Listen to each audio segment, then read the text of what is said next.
Hello, আমি আবার আসলাম আপনাদেরকে আমার কিছু কথা শেয়ার করার ছিল। আমি ফেসবুকে ভিডিও দেওয়ার পর দেখলাম যে অনেকেই অনেক প্রশ্ন করছেন, নানা ধরনের মন্তব্য করছেন, আমার কথা হয়তো বিশ্বাস করছেন না। অনেকের একটা প্রশ্ন ছিল যে আসলে আমি দেশে আছি বা আসলে দুবাই যাইনি। আমি একটু খুলেই বলি, কারণ এই 15-20 দিন পরে যেহেতু আমি বলছি, আমি দুবাইয়ের শারজাতে আছি। এখন আমি দুবাই আসলাম কিভাবে সেটাও বলি। আমার একটা ক্লোজ ছোট ভাই আছে, খুব কাছের। তার নাম হচ্ছে কাউসার মোল্লা, তার বাবার নাম হচ্ছে ইয়াসিন মোল্লা। তো এই কাউসার মোল্লা আমার খুবই ভালো একটা ছোট ভাই, সে আমাকে সবসময় হেল্প করে। তার ওখানে আমি ছিলাম এক রাত। এক রাত ছিলাম, কারণ ওখানে থাকার পিছনে কারণ হচ্ছে মানে তার সাথে আবার আমাদের যে র্যাব 2, সেখানে খুবই ভালো সম্পর্ক। তার ওখানের একটা এএসআই আছে তুষার নাম, তার সাথে খুব ভালো সম্পর্ক থাকার কারণে সে কিন্তু প্রথম আমাকে ফোন দিয়ে জানায় যে ভাই এই ঝামেলা হয়েছে, আপনি জানতে পারছি, আপনি আমার বাসায় আসেন, এরপরে আমি আপনাকে দেশের বাইরে পাঠানোর ব্যবস্থা করব।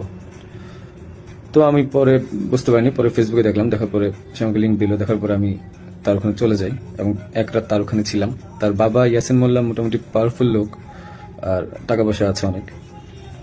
তো এই কাউসার যেহেতু র্যাবের সোর্স হিসেবে কাজ করে, তো সে আমাকে হেল্প করছে, অনেক হেল্প করছে, আমি ওখান থেকে চলে আসতে পারছি। আর এই কাউসারই কিন্তু আমাকে হাদির সাথে পরিচয় করে দিয়েছিল। আমার কাজের জন্য কাউসার মোল্লা আমাকে হাদির সাথে পরিচয় করায় দেয়।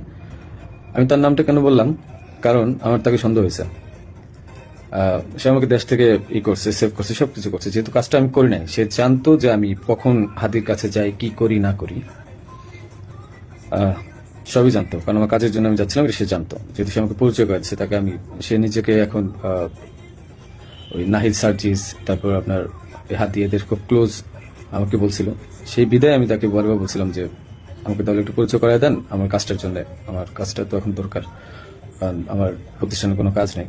তো সেই আমাকে পরিচয় করা দেয়, কিন্তু যখন সে, আমি জানি না, ওখান থেকে চলে আসার পর, বিদায় নিয়ে চলে আসার পর হাদি গুলি খাইছে এবং সে আমাকে আশ্রয় দিছে এবং সে আমাকে সেফ এক্সিট করে দিছে, আর সে র্যাবের সোর্স হিসেবে কাজ করছে। যখন এগুলো আমি মিলাইলাম, তখন আমার কাছে মনে হলো যে সে অনেক কিছু জানে। তাই আমি তার কথাই বললাম যে আপনারা একটু, আমি বাংলাদেশের পুলিশ প্রশাসনকে বলবো যে আপনারা একটু কাউসার মোল্লা আর তার বাবা ইয়াসিন মোল্লা, এই দুজনকে একটু জিজ্ঞাসাবাদ করবেন যে আসলে মূল ঘটনা কোথায়, আমাকে কেন, আমার মনে হচ্ছে তারা আমাকে ফাঁসাইছে।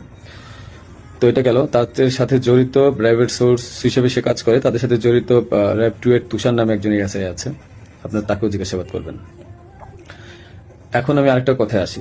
আপনারা বলছেন যে আমি কেন দেশ ছেড়ে চলে গেলাম। আরে ভাই, আমি তো মানুষ, আমি ব্যবসা করে খাওয়ার ছেলে। দিন শেষে দেখা যাবে যে আমি দেশে থাকবো, আপনারা আমাকে মব করবেন। তো যেহেতু মবের যুগ চলতেছে এখন, 5ই আগস্টের পর থেকে আপনারা মবের একটা যুগ নিয়ে আসছেন, তো আমি কিভাবে মানে দেশ না ছেড়ে আসি? আর আমাকে তো কালচারই বলছে যে আপনি দেশ ছেড়ে চলে যান, আপনি দেশে থাকলে অনেক ঝামেলা হবে। তো আমি দেশ ছেড়ে চলে আসছি। পরবর্তী জানতে পারছি এই কাউসার র্যাবের সবার সাথে ঘুরে ঘুরে মানে মোটামুটি র্যাবকে ব্যস্ত রাখছে এবং আমার ফ্যামিলিকে সেই মোটামুটি ইনফরমেশন গুলা দিছে। তো আমি বারবার বলছি যে আপনার কাউসারকে ধরেন, আমি শিওর এ আমাকে ফাঁসানোর পিছনে অনেক বড় হাত আছে এবং সে জানে যে কাজ কাদের। যেহেতু তার ব্যাকগ্রাউন্ড, আমার ছোট ভাই ভালো সম্পর্ক ছিল, তার ব্যাকগ্রাউন্ড কিন্তু ভালো ছিল না। একটা ভিডিও আমি শেয়ার করব, সে কিছুক্ষণ পরে তার হাতে আর্মস ছিল, এই ভিডিওটা আমি শেয়ার করবো। এটা আমাকে একজন পাঠাইছে। ওকে, আচ্ছা, এখন আরেকটা প্রশ্ন আপনাদের উত্তর দিই। আমি প্রশ্নগুলো নোট করছি, একটু একটা মিনিট। আচ্ছা, আমার ব্যাংকের যে ট্রানজেকশন, হ্যাঁ, আমার ব্যাংকের যে ট্রানজেকশন, আমি বলি, আমি সরকারি কাজ যেহেতু করি, আমার ব্যাংকের ট্রানজেকশন প্রতি বছর যে টার্নওভার, এই প্রতিটা টার্নওভারের ভ্যাট ট্যাক্স দেওয়া। ভ্যাট ট্যাক্স দেওয়া আমি প্রুফ দেখাই আপনাদেরকে।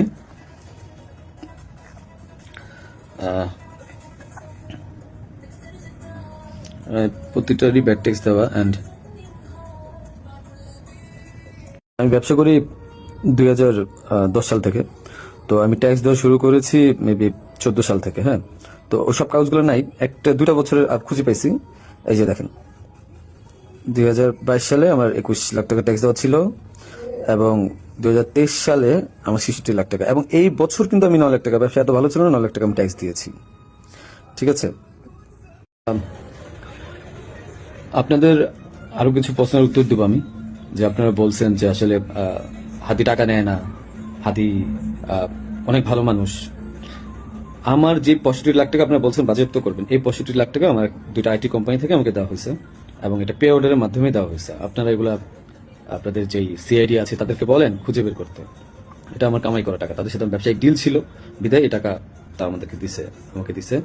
আর এখন ওই টাকাটা আমি এফডিআর করে দিয়েছিলাম আমার বাবুর জন্য, আমার ওয়াইফের নামে। ওই টাকাটা আপনারা বাজেয়াপ্ত করতে যাচ্ছেন, করেন, সমস্যা নাই। হাদিকে আমি 5 লাখ টাকা দিয়েছি, তার প্রমাণ হচ্ছে হাদি যখন আমার কাছে টাকা চায়, ঠিক এই টাকার উপরে আমি 5 লাখ টাকা লোন নিয়েছি ব্যাংক থেকে। আমার কাছে যদি ভাই 127,218,000,000 টাকা থাকতো, তাহলে আমি কি লোন নিতে যেতাম? আমাকে খুব মিথ্যাভাবে ফাঁসানো হয়েছে। আমি বলছি জড়িত না, বাবা মা জড়িত না। ওখানে আপনি এনআরবিসিতে খবর নেবেন আপনারা, যে আমি 5 লাখ টাকা লোন নিয়েছি, এবং লোন নিয়ে এই টাকা আমি হাদিকে দিয়েছি। কারণ সে আমাকে বলছিল যে সে ছাড়া, মানে অ্যাডভান্স ছাড়া সে কাজ করতে পারবে না। আরেকটা কথা, আপনারা বলতেছেন যে জাবের এত ভালো মানুষ, খুব ভালো মানুষ, মহৎ মানুষ, তারা টাকা নেয় না। জাবেরকে জিজ্ঞাসা করবেন, জাবেরকে ধরে এনে জিজ্ঞাসা করবেন যে এই গেঞ্জি বানায় দেওয়ার জন্য, 250 গেঞ্জি বানানোর জন্য কাকে বারবার ফোন দিছে, কার কাছে বারবার টাকা চাইছে। আমি ফয়সাল, আমার কাছে বারবার টাকা চাইছে ওরা। আর তাদেরকে, জাবেরকে আমি প্রথম 10,000 না 5,000 টাকা দিচ্ছি, সে বলছে ভাই হাদিয়া দিছে, যে নেন ফয়সাল ভাই। এত সৎ লোক আপনারা। আমাকে যে মিথ্যায় ফাঁসাচ্ছেন, আমি গেছি ভাই কাজের জন্য, বানায় দিচ্ছেন খুনি। আর আপনারা বলতেছেন যে তোমার বাবা মা বলছে, তোমার মা বলছে, তোমার বোন বলছে, তোমার বউ বলছে, তোমার উমুক এক মাইয়ারা বানায় দিলেন আমার বান্ধবী, যে উমুকে বলছে, যে সবাই বলছে যে তুমি এগুলোর সাথে জড়িত। হ্যাঁ, আমি পাগল তো, যে আমি মানুষ মার্ডার করে আমি আমার বাসায় যাব, আমি মানুষ মার্ডার করে আমি আমার বাসায় যাবো, যেন আমার 14 গোষ্ঠী ধরতে পারে। আমি এত বড় বোকা, এত বড় পাগল? হ্যাঁ, এটা তো মানুষের কমন সেন্স। আমি কেন বাসায় যাব? আমি একটা মানুষের মার্ডার করছি, আমি তো সোজা এক্সিট নিব, আমি কেন বাসায় যাব? তারপর এই যে আপনারা বলতেছেন যে আমার আমার মা বলছে, বাবা বলছে। আরে ভাই, আমি জেলখানায় খবর নিছি তাদের ওখানে যাওয়ার পর। আমি আমার আত্মীয় স্বজন থেকে জেলখানায় খবর নিছি যে আসলে কি হয়েছে। আমার ওয়াইফ বলছে, আমার আমার বাবা মা সেম একই কথা বলছে, যে তাদেরকে বলা হয়েছে বারবার যে রিমান্ডে যদি 164 না দেন, তাহলে আমরা আবার আপনাদেরকে রিমান্ডে আনবো, এবং তখন কিন্তু আমরা টর্চার করবো। তাহলে কি করবে যারা জীবনে কোনোদিন প্রথম জেলখানায় গেছে? কি এগুলো কি আপনারা কি পাইছেন? যে আমি ওরা মার্ডার করছি, প্রমাণ কোথায় আপনাদের কাছে যে আমি ওকে মার্ডার করছি? আপনার কালচারকে ধরেন। সে আমাকে কেন সেফ এক্সিটের ব্যবস্থা করে দিচ্ছে? সে কেন বারবার আমাকে হেল্প করছে? কেন আমার সাথে হাতের সাথে পরিচয় করে দিচ্ছে? He knows everything. তারপরে যে ব্যাড ট্যাক্স, টাকা, একটা প্রমাণ দেখেন তো কোথা থেকে টাকা ঢুকছে? আর ভাই, আমার কামানো 65 লাখ টাকা আপনারা বাজেয়াপ্ত করে দিচ্ছেন। কেউ আমাকে টাকা দিছে?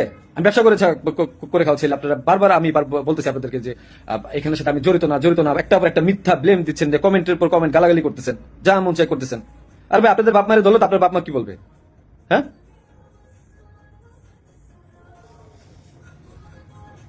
যে আপনাকে জিজ্ঞাসা করেন যে গেঞ্জি কার কাছ থেকে বাঁধিয়েছে, পতাকা কার কাছ থেকে বাঁধিয়েছে, জিজ্ঞাসা করেন। এই খুনির বিচার হবে। আমাকে ফাঁসানোর চেষ্টা করছেন, করেন, কি করবেন? শাস্তি দিবেন, দেন। বাপ মাকে, তারা তো কিছু করে নাই। হ্যাঁ, পুলিশ সব জানে। কোথা থেকে পিস্তল উদ্ধার করছেন? আমার শালককে ফাঁসায় নিয়ে গিয়ে কোথা থেকে পিস্তল উদ্ধার করে নিয়ে আসছে? না, যা মন চায় পুকুর থেকে পিস্তল উদ্ধার করে নিয়ে আসছে। এগুলা কি ফাইজলামি? হ্যাঁ, আমার বোনের পাশে পিস্তল পাইছেন, গুলি পাইছেন। এই গুলি পিস্তল আপনারা বলতেছেন বারবার যে তার পাশে চিপ। আরে ভাই, ওই জায়গার মধ্যে মোবাইল ফালাই দিছিল, ওই জায়গায় আমার মোবাইল ফালাইছে। ওই মোবাইল আনতে গেছে, ওইটা বানাইছে গুলি পিস্তলের জায়গা। না, বাসা থেকে কারো কাছ থেকে পাইছেন? কারো বডি রিকভারি পাইছেন আপনারা? আপনি এদেরকে ধরেন, অনেক কিছু জানতে পারবেন। হাদির সাথে লাস্ট আমার একবার কথা হয়েছিল যে একটা বিষয় নিয়ে, যে ও যখন যে সাদিক কামরে মেবি জামাত ইউনিভার্সিটি, ও খুব আপসেট ছিল যেহেতু ও জামাতের প্রোডাক্ট। আমাকে বারবার বলতেছিল যে ভাই আমার খুব মনে হয় কষ্ট হয়ে যাবে। আমি ওরা বলছিলাম ফাইজলাম করে যে মির্জাবাজ ভাই তো খুবই ভালো মানুষ, ওনার কাছে যান, উনি আসলেই ভালো মানুষ। ভাই তো ভালো মানুষ। হাদি নিজেও বলছে যে মির্জাবাজ ভাইয়ের কাছে যান, উনি ভালো মানুষ। ওনার কাছ থেকে আপনি যা 2-4 কোটি টাকা নিয়ে আপনি নির্বাচনটা বাদ দিয়ে দেন। এটা আমি একবার ফাইজাম করতে করতেই বলছি। তো বলছে ভালো, তো ভাই যদি টাকা দেয় তাহলে তার নির্বাচন করা লাগবে না। তো হাদির মুখে শোনা মির্জা আব্বাস ভাই ভালো লোক মানুষ, মির্জা আব্বাসের মতো লোক এই কাজ করতে পারে না, যারা করতে পারে তাদেরকে জিজ্ঞাসা করেন। ফাইজলামের একটা সীমা থাকা উচিত। জামাত শিবিরকে ধরেন,